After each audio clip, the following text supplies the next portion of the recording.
श्रीवल्लभ शरणं भज मन श्रीवल्लभ शरणं भज मन श्रीवल्लभ शरणं भज मन श्रीवल्लभ शरणं। श्रीनाथ जी के दक्षिण चरण में भागवत का प्रथम स्कंद श्रीनाथ जी बाबा का दक्षिण चरण है। देखो, हमारा प्रारंभ होता है चरण से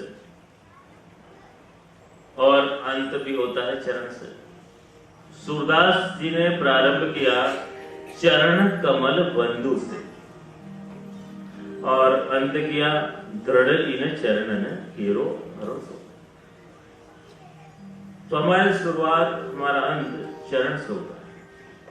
इसलिए पुष्टि मार्ग में पहले दाया, फिर बाया, फिर दाया, इस प्रकार से चरण स्पर्श होता है कि पहले प्रभु हम आपकी लीला से जुड़े हुए थे, फिर हम अलग हुए, फिर हमें संबंध हुआ, तो फिर से आपसे हमारा संबंध जुड़ गया। श्रीनाथ जी की सेवा में कृष्ण भट्ट को रखा गया था। गोसाई जी ने रखा कि तुम सेवा करना। कृष्ण भट्ट बड़े प्रेम से श्रीनाथ जी बाबा की सेवा करते। एक बार श्रीनाथ जी ने गोसाई जी को कहा कि गोसाई जी, ये कृष्ण भट्ट मेरी सेवा तो करे, लेकिन कभी इसने चरण स्पर्श नहीं किया। गोसाई जी ने पूछा, कृष्ण भट्ट तूने क्यों श्रीनाथ जी के चरण स्पर्श नहीं किए? उसने कहा, कृपानाथ, मैं तो बड़ा पामर जीव हूं, मेरी ऐसी क्या योग्यता कि मैं साक्षात श्रीनाथ जी के चरण स्पर्श कर सकूं? मैं तो अधम जीव हूं, अज्ञानी हूं। गोसाई जी ने कहा कि नहीं, श्रीनाथ जी बाबा की स्वयं इच्छा है कि वो तुम्हें चरण स्पर्श का लाभ दे। ऐसा प्रथम बार हुआ पुष्टि मार्ग के इतिहास में कि जिसे चरण स्पर्श देने के लिए साक्षात श्रीनाथ जी ने अपने चरणों को अद्धर किया। गोसाई जी ने उसका हाथ पकड़ा और श्रीनाथ जी का चरण स्पर्श करवाया। तो ये प्रभु के चरण है प्रथम स्कंद, और ये अधिकार लीला है। अधिकार के भी कई अर्थ होते हैं।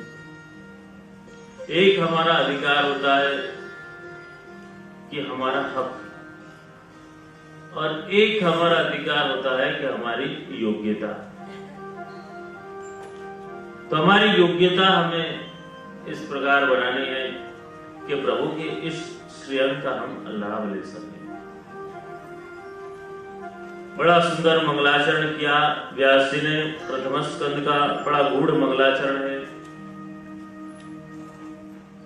जन्माद्यस्य यतोऽन्वयादितरत चाखे सभी स्वरात् तेने ब्रह्मरुदाय आदि कवये मोहयन्ति सूरय तेजो वारिमृदां यथा विनिमयो यत्र त्रिसर्गो मृषाम् धाम्ना स्वेन सदा निरसतु हर्षम् सत्यं परं धीमहि सत्यं परं धीमहि।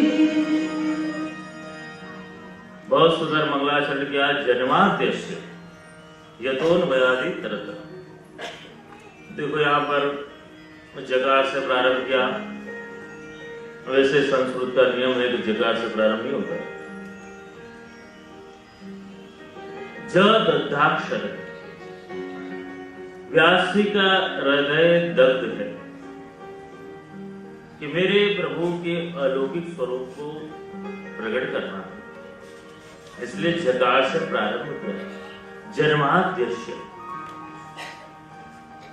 जीव का जन्मना, जीव की स्थिति और जीव का लय, तीनों के निमित्त कारण वो भगवान है। जन्माद्य से यतून वयादि तरत चार्थे सब विघ्न स्वराट। कई आचार्यों ने अलग अलग टीकाएं करी हैं, इसके ऊपर अलग अलग मंथन किया है। निरुक्तकार्यास्त मुनि कहते हैं कि जीव का जन्मना, उसका बढ़ना, उसके जीवन में आते हुए 6 प्रकार अलग अलग स्थितियां, उसके निमित्त कारण वो भगवान है। महाप्रभु जी सुबोधनी जी में समझाते हैं, जन्म आदि अस्य आकाश अस्य यतः, कि आकाश का भी जन्म जिसमें से हुआ है वो भगवान। एक जरा सी पंक्ति में महाप्रभु जी विराट स्वरूप का परिचय दे दिया, क्योंकि आकाश सर्व में समाया हुआ है, विराट है। न्याय शास्त्र में जैसे बताया, घटाकाश, घड़े के अंदर आकाश, घड़े के बाहर आकाश, हर जगह आकाश है। तो उस आकाश का भी जन्म जिसमें से हुआ, ऐसे भगवान। एक छोटे से शब्द के अंदर भगवान की विराटता का श्री महाप्रभु जी ने परिचय दिया। और जो टीका करी जाए वो गायत्री सम्मत होनी चाहिए, क्योंकि इसका बीज वो गायत्री। सवितु यानी कि प्रसव, जन्म, वरेण्यम यानी कि स्थिति, और भर्ग यानी कि लय। महाप्रभु जी का जो मंतव्य है वो गायत्री सम्मत है।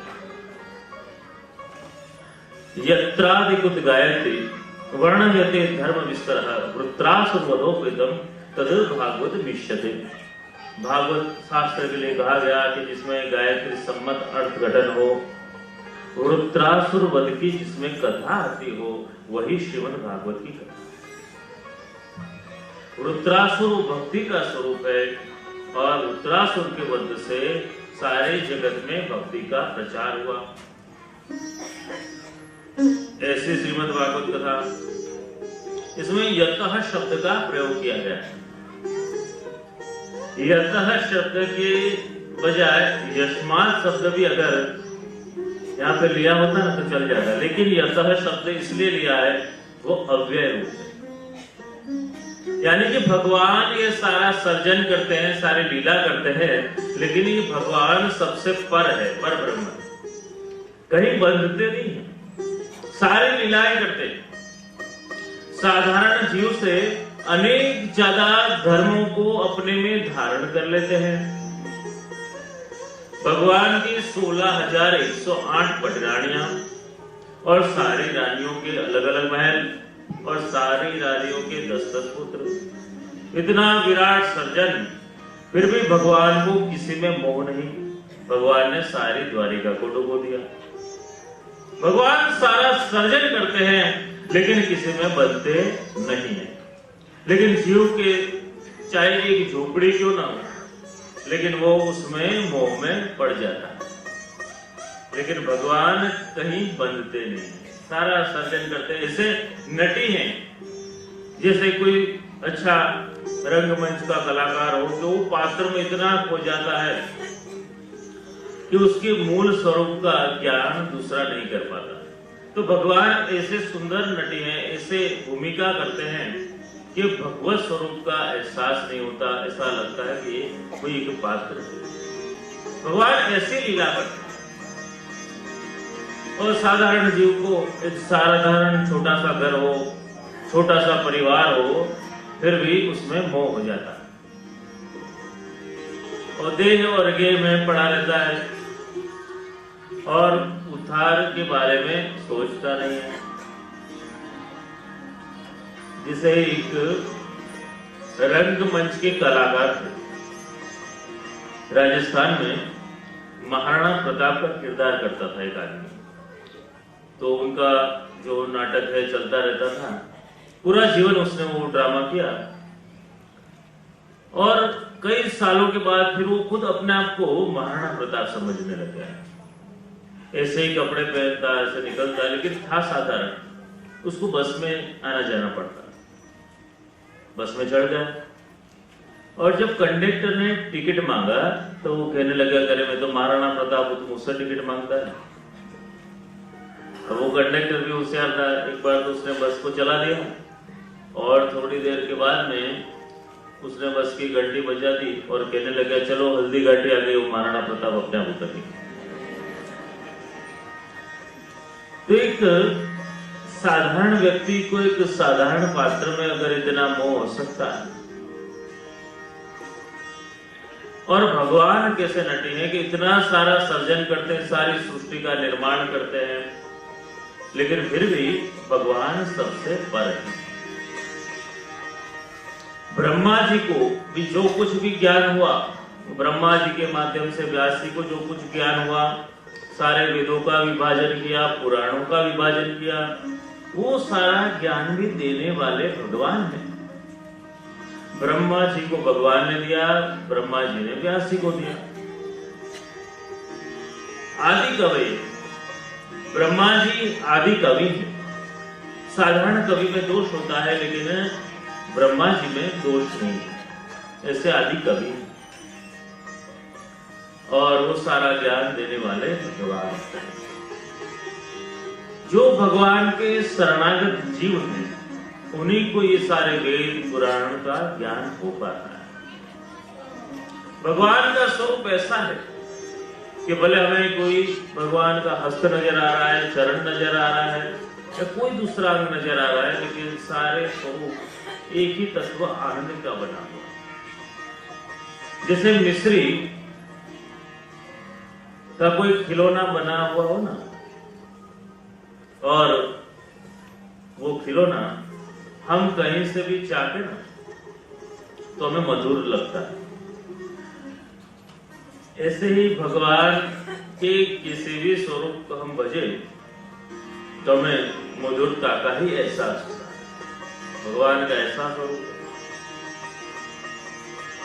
तो प्रभु इन दिव्य स्वरूप से अपने धाम में विराजे हुए हैं। सत्यम परम धीमहि। तो प्रभु ऐसे दिव्य स्वरूप से अपने धाम में विराजमान है। आज वो सत्य का स्वरूप हमें अपने अंदर क्यों नहीं दिखाई दे रहा? तो शास्त्र कहते हैं हिरण्मयेन पात्रेण सत्यस्यापि हितमुखम्। कहा जाता है कि सुवर्ण के पात्र से हमने उस स्वरूप को ढक रखा है। एक माया के आवरण से वो स्वरूप को ढका रखा है, इसलिए वो सत्य का स्वरूप नजर नहीं आ रहा। तो ऐसे प्रभु को वंदन किया है व्यास जी ने मंगलाचरण करके कि प्रभु आपका स्वरूप इतना दिव्य है। आगे सुंदर चर्चा करी। धर्म प्रवहित के तो अत्र परमो निर्मत्सराणाम काम सताम। कहा कि यहां जो धर्म की बात आई वो निर्दोष धर्म की बात है। इसमें कोई अपेक्षा नहीं है, लेकिन निष्काम भक्ति की बात है। ऐसे कपट रहित धर्म की बात इस शास्त्र में करी कि हमारे अंदर में केवल प्रभु की कामना हो, प्रभु की भक्ति हो, ऐसी भावना हमारे हृदय में हमें रखें, तो ही हम प्रभु के स्वरूप को जान पाए। रामायण में भी कहा गया निर्मल मन जन सोही मोहि भावा, मोही छल छिद्र कपट नहीं भावा। इसलिए हमारे अंदर में निष्काम भक्ति हो तो हम प्रभु के स्वरूप को जान पाएंगे। देखो एक ऋषि कुल था, वहां सारे ऋषि सुबह सुबह जाते, नदी के तट पर प्राणायाम करते, और एक दिन एक छोटा सा बालक वहां पर पहुंच गया। और बालक ने देखा कि ऋषि मुनि कुछ कर रहे हैं, और जब वो प्राणायाम करके वापस आ रहे थे, बालक ने पूछा कि आप क्या कर रहे थे? उन्होंने सोचा कि छोटा सा बालक इसे क्या प्राणायाम का पता चलेगा। कह दिया कि देखो हम प्राणायाम कर रहे थे ना, तो हमको भगवान ने दर्शन दिया। अब उस बालक के मन में बात बैठ गई। अब उसे प्राणायाम करना आता नहीं था कि एक तरफ से नाक बंद करना होता है, दूसरी तरफ से श्वास लेना होता है। सुबह सुबह पहुंच गया नदी के तट पर और उसने दोनों तरफ से नाक को बंद कर दिया और उसका श्वास रुकने लग गया। और एक तरफ भगवान ऊपर बैठे बैठे देख रहे हैं कि ऋषि मुनि का भी दोष नहीं, क्योंकि अधिकार ज्येष्ठोपदेश है, जिसका जितना अधिकार होता है उसे इतना उपदेश किया जाता है। बालक का भी दोष नहीं है, उसको जैसे बताया वो बेचारा ऐसे कर रहा है। भगवान सोचते हैं कि दोष ऋषि का भी नहीं है, बालक का भी नहीं है, लेकिन अगर जो मैं हाजिर न हुआ तो मेरा दोष निश्चित हो जाएगा। स्वयं साक्षात भगवान हाजिर हो गए। बालक से कहा कि बालक तो अपनी आंखें खोल, दर्शन कर। बालक ने देखा, हाथ जोड़ दिए, धन्य हो गया। भगवान ने कहा, बालक मैं आया हूं तो तू कुछ मांग मुझसे। बालक ने कहा, मुझे कुछ नहीं चाहिए। और भगवान कहते कि मैं जहां जाता हूं कुछ देकर के ही आता हूं, तो कुछ मांग। और बालक ने कहा कि अगर कुछ देना ही चाहते हो ना तो मुझे इतना आशीर्वाद दो कि अब जब मैं दोबारा अपने नाक पकड़ू ना तब तुरंत आप हाजिर हो जाए, देरी मत लगाना। जहाँ निर्दोषता है, भाव है, वहां प्रभु प्रसन्न हो जाते हैं। तो ऐसा ही निर्दोष भाव हम अपने हृदय में रखें।